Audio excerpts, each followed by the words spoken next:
Hi, നീണ്ട 50 വർഷത്തിൻ്റെ ഇടവേളയ്ക്ക് ശേഷം നമ്മൾ വീണ്ടും ചന്ദ്രനിലേക്ക് പോവുകയായി.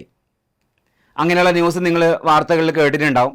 ആ പദ്ധതിയെക്കുറിച്ചാണ് നമ്മൾ ഇന്നത്തെ വീഡിയോയിലൂടെ ചർച്ച ചെയ്യുന്നത്. അപ്പോൾ ആ പദ്ധതിയുടെ പേരാണ് Artemis 2.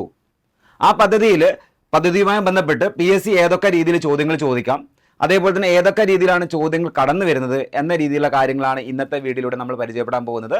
My name is Vinayan. നമുക്ക് ഏസിൻ്റെ ഇന്നത്തെ വീഡിയോയിലൂടെ കടക്കാം. ഓക്കെ, ഒന്നാമത്തെ കാര്യം ഇതാണ്. ഈ പദ്ധതിക്ക് നേതൃത്വം കൊടുക്കുന്നത് ആരാണെന്ന് ചോദിച്ചു കഴിഞ്ഞാൽ അതാണ് നാസയുടെ പദ്ധതിയാണ് ആർട്ടമിസ് പദ്ധതികൾ.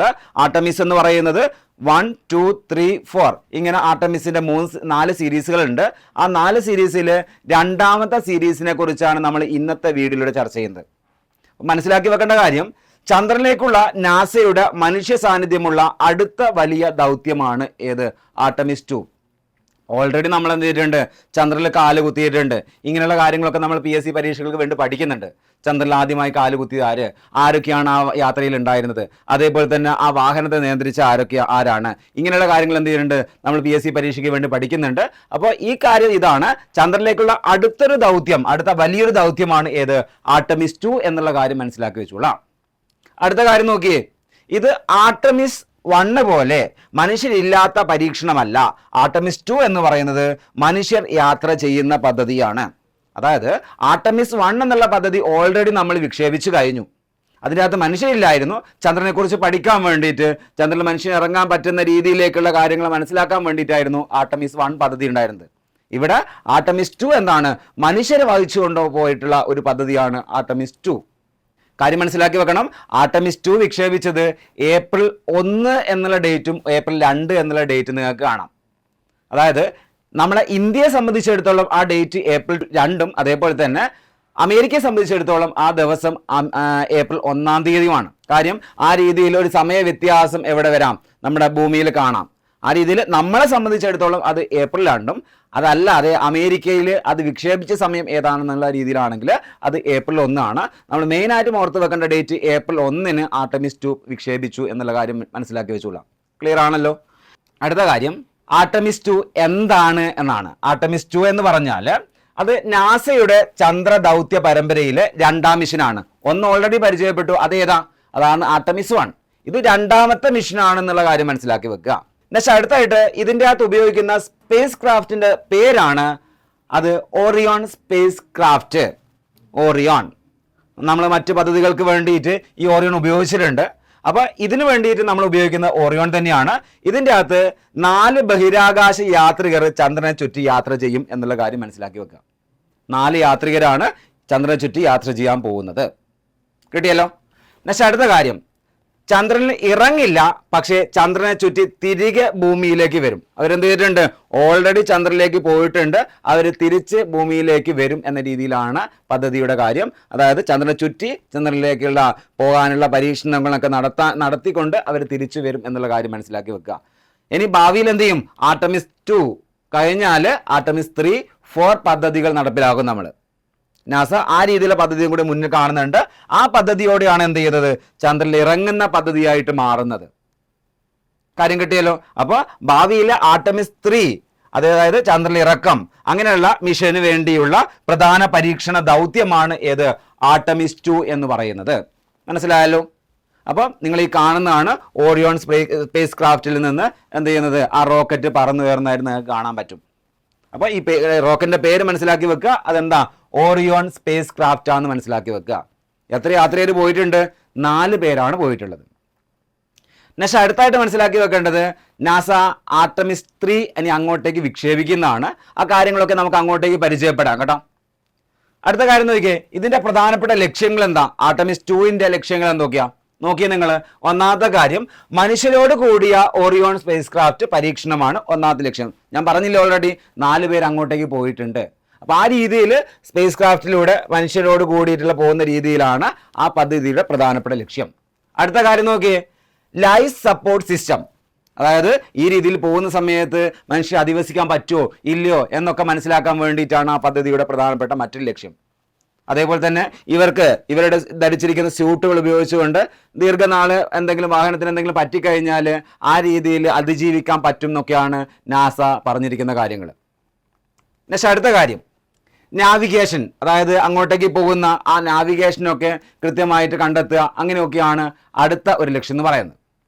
പിന്നെ അടുത്തായിട്ട് കമ്മ്യൂണിക്കേഷൻ സുരക്ഷാ സംവിധാനങ്ങൾ, അതായത് ഈ ആർടെമിസ് 2 പദ്ധതിയിൽ പോയിട്ടുള്ള ആൾക്കാർ കൃത്യമായിട്ട് ഭൂമിയിലേക്കുള്ള വിവരങ്ങളൊക്കെ നൽകിയതായിട്ടുള്ള വീഡിയോസ് എല്ലാം നിങ്ങൾ കണ്ടിട്ടുണ്ടാവും.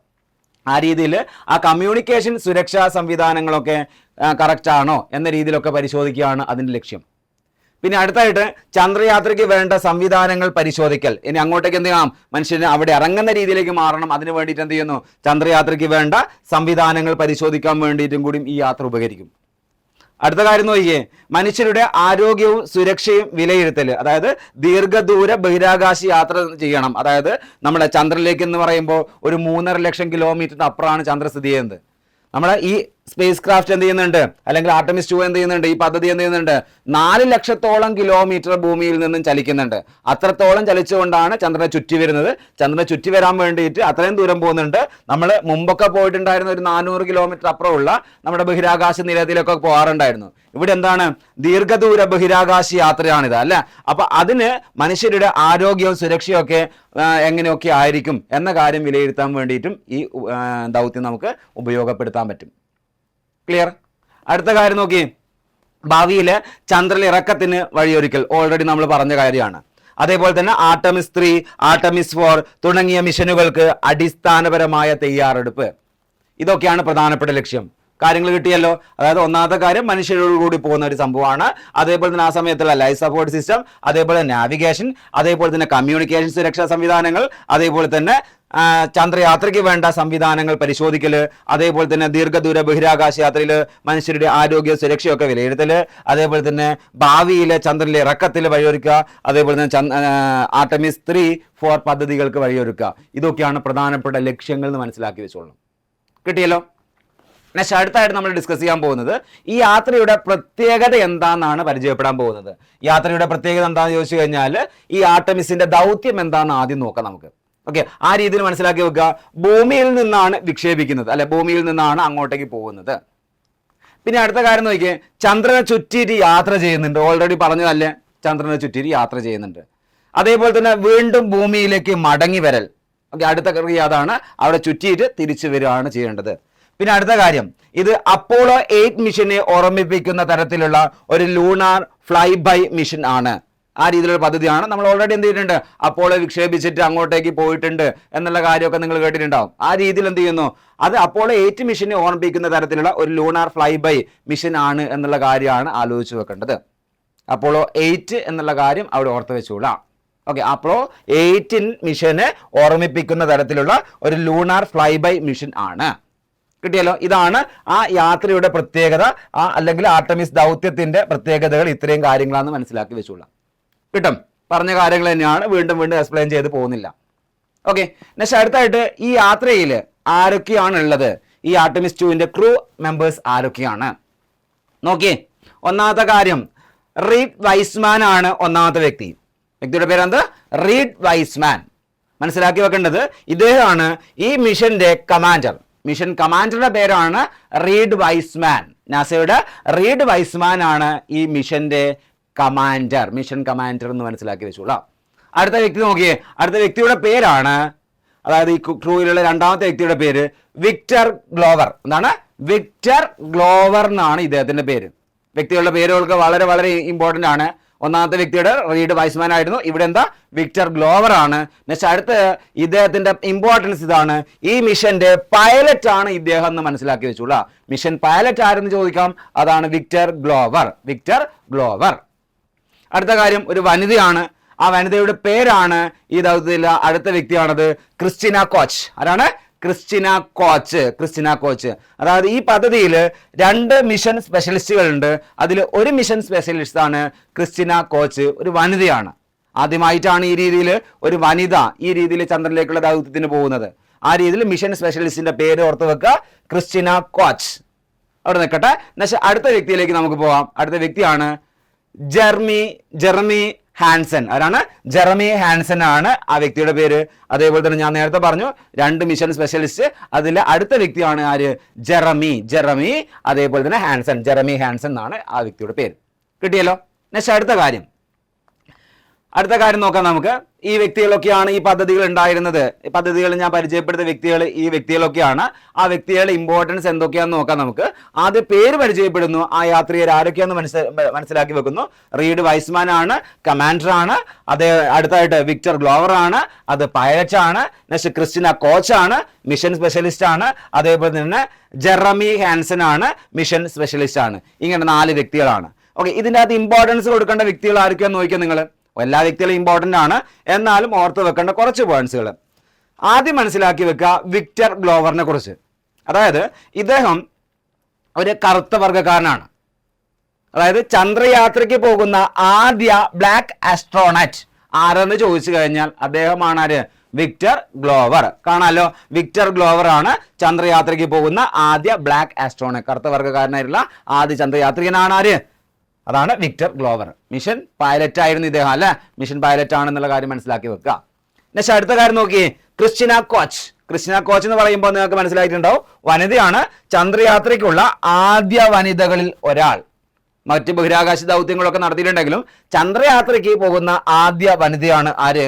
ക്രിസ്റ്റിന കോച്ച്. ഓർത്ത് വെച്ചോളണേ. ഇതേപോലെ തന്നെ മനസ്സിലാക്കി വെക്കുക, ഞാൻ ഈ പദ്ധതിക്ക് നേതൃത്വം കൊടുത്തത് നാസ എന്ന് പറഞ്ഞു. നാസയുടെ കാര്യം മാത്രം ഓർത്താൽ പോരാ, ഒരു കനേഡിയൻ സഞ്ചാരി കൂടെ ഉണ്ട്. അദ്ദേഹത്തിന്റെ പേരാണ് ജെറമി ഹാൻസൺ. അതായത് ചന്ദ്രയാത്ര നടത്തുന്ന ആദ്യ കനേഡിയൻ. ചന്ദ്രയാത്ര നടത്തുന്ന ആദ്യ കനേഡിയനാണ് ആര്? Jeremy Hanson. അപ്പോൾ 2 രാജ്യങ്ങൾ ഇതിന് ഇമ്പോർട്ടൻസ് കൊടുക്കുന്നുണ്ട്, അല്ലെങ്കിൽ ഈ പദ്ധതിയിൽ ഭാഗഭാഗമാവുന്നുണ്ട്. ഏതൊക്കെ രാജ്യങ്ങളത്? അന്ന് USA ആണ്. USA ബഹിരാകാശ ഏജൻസിയുടെ പേരാണല്ലോ നാസ. അപ്പോൾ അവരുണ്ട്. അതേപോലെ തന്നെ കാനഡയും കൂടിയും ഇതിൽ പങ്കാളിയാണ് എന്നുള്ള കാര്യം ഓർത്ത് വെച്ചുകൊള്ളാം. അപ്പൊ കനേഡിയൻ വ്യക്തിയാണ് ആര്? Jeremy Hanson. കിട്ടിയല്ലോ. നെക്സ്റ്റ് അടുത്തായിട്ട് ഉപയോഗിക്കുന്ന പ്രധാനപ്പെട്ട ഉപകരണങ്ങൾ ഏതൊക്കെയാണെന്നാണ് അടുത്തായിട്ട് പരിചയപ്പെടുന്നത് നമ്മൾ. ഉപകരണങ്ങൾ എന്ന് പറയുമ്പോൾ ആദ്യം സ്പേസ് ലോഞ്ച് സിസ്റ്റം ആണ്. അതായത് SLS എന്നുള്ള സിസ്റ്റം ഉപയോഗിക്കുന്നുണ്ട്. SLS അല്ലെങ്കിൽ സ്പേസ് ലോഞ്ച് സിസ്റ്റം. അതായത് നാസയുടെ ശക്തമായ റോക്കറ്റിന്റെ പേരാണ് എന്ത്? അതാണ് space launch system. Space launch system ആണ് നാസയുടെ ശക്തമായ റോക്കറ്റ്. നെക്സ്റ്റ് ഓറിയോനെ ബഹിരാകാശത്തിലേക്ക് കൊണ്ടുപോകുന്ന ആ റോക്കറ്റിന്റെ പേരാണെന്ത്? Space launch system. ഓക്കെ, ആ റോക്കറ്റിന്റെ പേര് മനസ്സിലാക്കി വെക്കുക. അപ്പൊ ഓറിയോനെ കൊണ്ടുപോകുന്ന ഈ റോക്കറ്റാണെന്ന് മനസ്സിലാക്കി വെച്ചോളണേ. നെക്സ്റ്റ് അടുത്ത കാര്യം നോക്കിയേ, ഓറിയോൺ സ്പേസ്. ആ രീതിയിൽ വാഹനത്തിന്റെ കാര്യം മനസ്സിലാക്കി വെക്കുക. അതായത് ക്രാഫ്റ്റ് യാത്ര ചെയ്യുന്ന വാഹനത്തിന്റെ പേരാണ് എന്ത്? Orion space. കിട്ടിയല്ലോ. നെക്സ്റ്റ് അടുത്തായിട്ട് ഡീപ്പ് സ്പേസ് യാത്രയ്ക്കായിട്ട് രൂപകൽപ്പന ചെയ്ത വാഹനത്തിന്റെ പേരാണെന്ത്? Orion space. അത്രയും ഡീപ്പായിട്ട് പോകാൻ വേണ്ടിയിട്ട്, അത്രയും ദൂരത്തോളം പോകാൻ വേണ്ടിയിട്ടാണ് ആ ഓറിയോൺ പോലെയുള്ള വാഹനങ്ങൾ നമ്മൾ രൂപകൽപ്പന ചെയ്തിട്ടുള്ളത്. കിട്ടിയല്ലോ. നെക്സ്റ്റ് അടുത്തായിട്ട് എന്തുകൊണ്ട് ഇത് പ്രധാനമാണ്, ആർടെമിസ് 2ന്റെ പ്രാധാന്യങ്ങൾ എന്തൊക്കെയാണെന്നുള്ള കാര്യമാണ് നോക്കുന്നത് നമ്മൾ. അതിനകത്ത് GK പോയിന്റ്സ് ഏതൊക്കെയാ നോക്കാം. PSCയിൽ ചോദിക്കുന്ന GK പോയിന്റ്സ് ഏതൊക്കെയാന്ന് നോക്കിക്കഴിഞ്ഞാൽ, അപ്പോളോ എറ കഴിഞ്ഞതിന് ശേഷം മനുഷ്യൻ ചന്ദ്രപാതയിലേക്ക് തിരികെ കൊണ്ടുപോകുന്ന പ്രധാനപ്പെട്ട മിഷൻ. അങ്ങനെ ഒരു കാര്യം മനസ്സിലായല്ലോ നിങ്ങൾക്ക്. ഇതേപോലെ തന്നെ മനസ്സിലാക്കി വെക്കുക, ഭാവിയിൽ നമ്മൾ എന്ത് ചെയ്യുന്നുണ്ട്? ചൊവ്വയിലേക്കെല്ലാം പോകുന്ന രീതിയിൽ മൂൺ ബേസ് ആയിട്ട് എന്ത് ചെയ്യുന്നുണ്ട്? മൂൺ ബേസ് ആയിട്ട് കണ്ടുകൊണ്ട് മാർസിലേക്ക് പോകുന്നുണ്ട്. അതായത് ചന്ദ്രനിലേക്ക് നിന്ന് നമുക്കൊരു ചന്ദ്രനിലെ ഇടത്താവളമായിട്ട് കണ്ടുകൊണ്ട് നമുക്ക് ചൊവ്വയിലേക്ക് പോകാൻ പറ്റും എന്ന കാര്യമാണ് ആലോചിച്ച് വെക്കേണ്ടത്. ആ രീതിയിൽ ഒരു ഇടത്താവളമായിട്ടാണ് നമ്മൾ ഏതിനെ കാണുന്നത്? ചന്ദ്രനെ കാണുന്നത്. ഭാവിയിൽ മൂണൊരു ബേസ് ആയിട്ട് വെച്ചുകൊണ്ട് മനുഷ്യ അവിടെ പോയി നിന്നുകൊണ്ട് ചൊവ്വയിലേക്ക് പോകുക എന്നൊക്കെയാണ് അടുത്തൊരു അതിൻ്റെ അകത്തുള്ള പ്രധാനപ്പെട്ട ദൗത്യം. ഓക്കെ, പിന്നെ അടുത്ത കാര്യം, ആ രീതിയിലാണ് ആ ലക്ഷ്യം എന്ന് മനസ്സിലാക്കി നോക്കുക. ഭാവിയിലെ മൂൺ ബേസ് ആശയത്തിനും മാർസ് മിഷൻ ലക്ഷ്യത്തിനും അടിത്തറയായിട്ട് ഇത് മാറും എന്നുള്ള കാര്യം മനസ്സിലാക്കി വെച്ചോളണേ. നെക്സ്റ്റ് അടുത്ത കാര്യം നോക്കിയേ, നാസയും അതേപോലെ തന്നെ കാനഡ ഉൾപ്പെടുന്ന അന്താരാഷ്ട്ര സഹകരണത്തിന്റെ ഉദാഹരണം. അപ്പോൾ നാസയും കാനഡയും ഇതിൻ്റെ അകത്ത് ഏർപ്പെട്ടിട്ടുണ്ട് എന്നുള്ള കാര്യം ഞാൻ പറഞ്ഞല്ലോ. അപ്പോൾ എന്ത് മനസ്സിലാക്കി വെക്കുക? അവർ തമ്മിലുള്ള സഹകരണത്തിന്റെ ഉദാഹരണമാണ് ഇതെന്ന് മനസ്സിലാക്കി വെച്ചോളണം. ഇത്രയാണ് ആർടെമിസ് 2 എന്തുകൊണ്ട് പ്രധാനമാകുന്നു എന്നുള്ള കാര്യത്തിന്റെ ഉത്തരം. അപ്പോൾ ഇത്രയും കാര്യങ്ങൾ GK പോയിന്റ്സ് ആയിട്ട് മനസ്സിലാക്കി വെച്ചോളണേ. നമുക്ക് PSC പരീക്ഷകൾ ഇങ്ങനെയുള്ള കാര്യങ്ങൾ വെച്ചുകൊണ്ട് പ്രസ്താവന രീതിയിൽ ഉൾപ്പെടുത്തിക്കൊണ്ട് കാര്യങ്ങൾ ചോദിക്കാം. അപ്പോൾ എന്ത് ചെയ്യാം? ഇത്രയും കാര്യങ്ങൾ അവിടെ ഒന്ന് ഓർത്ത് വെച്ചുകൊള്ളാം. പിന്നെ അടുത്തായിട്ട് നോക്കേണ്ടത് PSC പോയിന്റ്സ് ആയിട്ട് ബാക്കിയുള്ള പോയിന്റ്സുകൾ നോക്കാം. ആർടെമിസ് 2 എന്ന് പറഞ്ഞാൽ എന്താ? മനുഷ്യ സാന്നിധ്യമുള്ള നാസയുടെ ചന്ദ്രദൗത്യം എന്ന് മനസ്സിലായല്ലോ. ഓക്കെ, ആ രീതിയിലൊരു പോയിന്റാണ് ആദ്യം തന്നെ ഞാൻ പരിചയപ്പെടുത്തിയിട്ടുള്ളത്. നെക്സ്റ്റ് അടുത്തായിട്ട് ഇതിൻ്റെ അകത്ത് ക്രൂവിൽ 4 പേരുണ്ടെന്ന് ഞാൻ പറഞ്ഞു. അതായത് ഒരു 4 പേരിൽ 2 പേര് മിഷൻ സ്പെഷ്യലിസ്റ്റ്. ഒരു വനിതയാണ്, ഒരു കനേഡിയനാണ്. അതേപോലെ തന്നെ മിഷൻ പൈലറ്റായിട്ട് ഒരാളുണ്ടെന്ന് ഞാൻ പറഞ്ഞു. ആ വ്യക്തി എന്ന് പറയുന്നത് അതൊരു കറുത്ത വർഗ്ഗക്കാരനാണ്. ഇങ്ങനെയുള്ള കാര്യങ്ങളൊക്കെയാണ് ഞാൻ പരിചയപ്പെടുത്തി പോയത്. പക്ഷേ അതിൻ്റെ സ്പേസ് ക്രാഫ്റ്റിൻ്റെ പേരാണെന്ത്? ഓറിയോൺ. സ്പേസ് ക്രാഫ്റ്റിൻ്റെ പേരാണ് ഓറിയോൺ. റോക്കറിൻ്റെ പേരാണെന്ത്? SLS എന്ന് പറയുന്നത്. SLS ആണ് റോക്കറിൻ്റെ പേര്. മിഷൻ ടൈപ്പ് ഏതാ? ലൂണാർ ഫ്ലൈ ബൈ ആണ്. ഓക്കെ, മിഷൻ ടൈപ്പ് ചെയ്ത ഫ്ലൈ ബൈ ആണ്. ലാൻഡിങ് ഓൺ മൂൺ, അതായത് ചന്ദ്രനിൽ ഇറങ്ങുന്നുണ്ടോ എന്ന് ചോദിച്ചു കഴിഞ്ഞാൽ ഇറങ്ങുന്നില്ല, ചന്ദ്രനെ ചുറ്റി വരികയാണ് ചെയ്യുന്നത്. പിന്നെ അടുത്തായിട്ട് ഇതിന്റെ പർപ്പസ് എന്താ? ഭാവിയിൽ ചന്ദ്രനിൽ ഇറക്കത്തിന് സാധ്യമാക്കുന്ന രീതിയിലുള്ള പരീക്ഷണമാണ് ഇതിന്റെ ലക്ഷ്യം. ഓക്കെ, അതാണ് പർപ്പസ് എന്ന് പറയുന്നത്. കിട്ടിയല്ലോ. ഇത്രയും പോയിന്റ്സ് ആണ് PSC പോയിന്റ്സ് ആയിട്ട് നമുക്ക് ഓർത്ത് വെക്കാനുള്ളത്. അടുത്ത കാര്യത്തിലേക്ക് കടക്കാം. അതായത് ഇതുമായിട്ട് ബന്ധപ്പെട്ട് ഇനിയുള്ള പരീക്ഷകളിൽ PSC ഏതൊക്കെ രീതിയിലുള്ള ചോദ്യങ്ങളാണ് നമുക്ക് ചോദിക്കാൻ ചാൻസ് ഉള്ളത്, അങ്ങനെയുള്ള കുറച്ച് എന്ത് ചെയ്യുന്നു MCQ ക്വസ്റ്റ്യൻസ് നിങ്ങളെ മുന്നിലേക്ക് ഇട്ട് തരുന്നു. നിങ്ങൾക്ക് ആൻസർ ചെയ്യാൻ പറ്റുന്നുണ്ടോ നോക്കിയേ. അതിൽ ഒന്നാമത്തെ കാര്യം നോക്കിക്കോ, ആർടെമിസ് 2 ഏത് സ്ഥാപനത്തിന്റെ ദൗത്യമാണ് എന്ന രീതി ചോദിച്ചു കഴിഞ്ഞാൽ നിങ്ങൾക്ക് ആൻസർ ചെയ്യാൻ പറ്റിയല്ലോ. ഓക്കെ, അതാണ് ഞാൻ ഒന്നാമതിട്ട ക്വസ്റ്റ്യൻ. അപ്പോൾ അതിൻ്റെ അകത്തുള്ള ഓപ്ഷൻസ് ഇതാണ്: ES, ISRO, നാസ, ജാക്സ. ഈ രീതിയിൽ വിവിധ ഏജൻസികൾ, ബഹിരാകാശ ഏജൻസികളുടെ കാര്യം പറഞ്ഞു, വിവിധ രാജ്യങ്ങളുടെ കാര്യങ്ങൾ ഞാൻ പറഞ്ഞിട്ടുണ്ട്. ആ ഓപ്ഷൻസ് തന്നിട്ടുണ്ട്. അതിൻ്റെ അകത്ത് ഏതാണ് ഇതിൻ്റെ അകത്തുള്ള നേതൃത്വം കൊടുക്കുന്നത്, അല്ലെങ്കിൽ ആരുടെ ദൗത്യമാണ് എന്ന രീതി ചോദിക്കുകയാണെങ്കിൽ ആൻസർ എന്താ? നാസയുടെ പദ്ധതിയാണെന്നാണ് ഞാൻ ആദ്യം തന്നെ പറഞ്ഞത്. അതാണ് ഈ ഭാഗത്തിൽ ഇമ്പോർട്ടൻസ് കൊടുക്കേണ്ട ഒരു ക്വസ്റ്റ്യൻ. കിട്ടിയല്ലോ. അടുത്തൊരു കാര്യം മനസ്സിലാക്കി വെക്കുക, ആർടെമിസ് 2 മിഷന്റെ പ്രധാന പ്രത്യേകത എന്താണെന്നാണ്. ഓക്കെ, ആർടെമിസ് 2 മിഷന്റെ പ്രധാന പ്രത്യേകത എന്താണെന്നാണ് അടുത്ത ക്വസ്റ്റ്യൻ. അപ്പം പരിചയപ്പെട്ടോ. ഒന്നാമത്തെ ക്വസ്റ്റ്യൻ, ചന്ദ്രനിൽ ഇറങ്ങും. A ഓപ്ഷൻ അതാണ്. B ഓപ്ഷൻ ഇതാണ്, മനുഷ്യരില്ലാത്ത പരീക്ഷണം. ഓക്കെ, അടുത്തായിട്ട് മനുഷ്യരോട് കൂടിയ ചന്ദ്ര പരിക്രമണ ദൗത്യം, അതാണ് മൂന്നാമത്തെ ഓപ്ഷൻ. അടുത്തായിട്ട് മാസിലേക്കുള്ള യാത്ര. അപ്പോൾ ഇതിൻ്റെ ആൻസർ ഏതാണെന്ന് നിങ്ങൾക്ക് പിടികിട്ടിയിട്ടുണ്ടാവും. സിമ്പിളായിട്ടുള്ള കാര്യമാണ്. ഒരുപാട് പ്രാവശ്യം ഞാൻ എക്സ്പ്ലെയിൻ ചെയ്തു. കാര്യം എന്താ? ഇതിൻ്റെ ആൻസർ നോക്കിയേ, ഉത്തരം C ആണ്. അതായത് മനുഷ്യരോട് കൂടിയ ചന്ദ്ര പരിക്രമണ ദൗത്യത്തിന്റെ പേരാണ് ആർടെമിസ് 2. കിട്ടിയല്ലോ. അത് ഓൾറെഡി പറഞ്ഞു കഴിഞ്ഞു, ഇനി വിശദീകരിക്കേണ്ട ആവശ്യമില്ലെന്ന് തോന്നുന്നു. സിമ്പിളായിട്ടുള്ള ക്വസ്റ്റ്യൻസ് ആണ് അല്ലേ. അടുത്തായിട്ട് ആർടെമിസ് 2 ഉപയോഗിക്കുന്ന സ്പേസ് ക്രാഫ്റ്റ് ഏതാണ്? ഓക്കെ, പേരെന്താ? അത് ഡ്രാഗൺ, ഓറിയോൺ, അല്ലെങ്കിൽ സോയൂസ്, അല്ലെങ്കിൽ സ്റ്റാർ ലൈനർ. ഈ രീതിയിലൊക്കെ ദൗത്യങ്ങളൊക്കെ നമ്മൾ വിക്ഷേപിച്ചിട്ടുണ്ട്. നമ്മൾ ഇവിടെ ഉപയോഗിച്ചത് എന്താ? ഏതാ സ്പേസ് ക്രാഫ്റ്റ് നമ്മൾ ഉപയോഗിച്ചത്? അത് ഒറിയോൺ ആണ് ഇവിടെ ഉപയോഗിച്ച സ്പേസ് ക്രാഫ്റ്റ്. കിട്ടിയല്ലോ. അപ്പോൾ ആൻസർ കിട്ടി. ആൻസർ B ആണ്, ഒറിയോൺ. ഓക്കെ, കിട്ടും. അടുത്ത കാര്യം നോക്കിയേ, ആർടെമിസ് 2 ക്രൂയിൽ ഉൾപ്പെടുന്ന രാജ്യത്ത് നിന്നുള്ള ആദ്യത്തെ കനേഡിയൻ അസ്ട്രോണറ്റ് ആരാണ് എന്നുള്ളതാണ് അടുത്ത ചോദ്യം. ആ ചോദ്യത്തിന്റെ ഓപ്ഷൻസ് ഇതൊക്കെയാണ്. കനേഡിയൻ ആസ്ട്രോനറ്റ് ഇതിൻ്റെ അകത്ത് ആരാണ്? നോക്കിയാൽ മനസ്സിലാവും നിങ്ങൾക്ക്. ആരാണ് കനേഡിയൻ ആസ്ട്രോനറ്റ്? പേരുകൾ ജെറമി ഹാൻസൺ ആണ്, വിക്ടർ ഗ്ലോവർ, റീഡ് വൈസ്വൻ, അതേപോലെ തന്നെ കോച്ച്. ഇതിൽ ആരാണ് ആൻസർ ആയിട്ട് വരുന്നത്? സിമ്പിൾ ആണല്ലേ, പറഞ്ഞു കഴിഞ്ഞ കാര്യം തന്നെയാണ്. ആരാണ്? ഉത്തരം ജെറമി ഹാൻസൺ ആണ്. ഓക്കെ, അപ്പോൾ കൃത്യമായിട്ട് എല്ലാ കാര്യങ്ങളും നമ്മൾ പരിചയപ്പെട്ട കാര്യങ്ങൾ തന്നെയാണ് ഇവിടെ ഞാൻ ക്വസ്റ്റ്യൻ ആയിട്ട് ഇട്ട് തന്നിട്ടുള്ളത്. അടുത്തായിട്ട് ഇങ്ങനൊരു ചോദ്യം ഉണ്ടായിരുന്നു അല്ലേ, ആർടെമിസ് 2 ഏത് പഴയ അപ്പോളോ മിഷനെ പോലെ ആണ്? ഇങ്ങനെ ഒരു കാര്യം നമ്മൾ പരിചയപ്പെട്ടിട്ടുണ്ട്. എന്താണ് ചോദ്യം? ആർടെമിസ് 2 ഏത് പഴയ അപ്പോളോ മിഷനെ പോലെയാണ് എന്ന രീതി ചോദിക്കുകയാണെങ്കിൽ അത് അപ്പോളോ 11, അപ്പോളോ 8, അപ്പോളോ 13, അപ്പോളോ 15. അപ്പോൾ മനസ്സിലാക്കി വെക്കുക, അത് അപ്പോളോ 8 പോലെയുള്ള ഒരു ദൗത്യമാണ്. ഇതാണ് ഇവിടെ ഓർത്ത് വെക്കേണ്ട കാര്യം. കിട്ടിയല്ലോ. അപ്പോൾ ഇത്രയും കാര്യങ്ങളാണ് നമ്മൾ ഇന്നത്തെ വീഡിയോയിലൂടെ ചർച്ച ചെയ്യുന്നത്.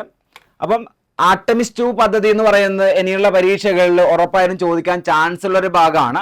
കാര്യം എന്ന് പറഞ്ഞാൽ അത്രത്തോളം ശാസ്ത്രരംഗത്തുള്ള പ്രധാനപ്പെട്ട ഒരു പദ്ധതി തന്നെയാണ്. അതുകൊണ്ട് തന്നെ ചോദിക്കാൻ വളരെ വളരെ ചാൻസ് ഉള്ള ഒരു ഭാഗമാണ്. അതുകൊണ്ട് ഓർത്ത് വെക്കണം കൃത്യമായിട്ട് ആ വ്യക്തികളുടെ പേര്, അതേപോലെ പറഞ്ഞ ക്വസ്റ്റ്യൻസ്, അതേപോലെ തന്നെ പറഞ്ഞ ഓരോ വിവരങ്ങൾ എന്ത് ചെയ്യുക, കൃത്യമായിട്ട് എഴുതി വെച്ച് പഠിച്ചുള്ള അത്രത്തോളം ഇമ്പോർട്ടൻ്റ് ആയിട്ടുള്ള ടോപ്പിക്കാണ്. അപ്പോൾ നമുക്ക് ഇന്നത്തെ വീഡിയോ ഇവിടെ വൈൻഡപ്പ് ചെയ്യാം. അടുത്ത വീഡിയോയുമായിട്ട് വീണ്ടും കാണാം. Okay, by.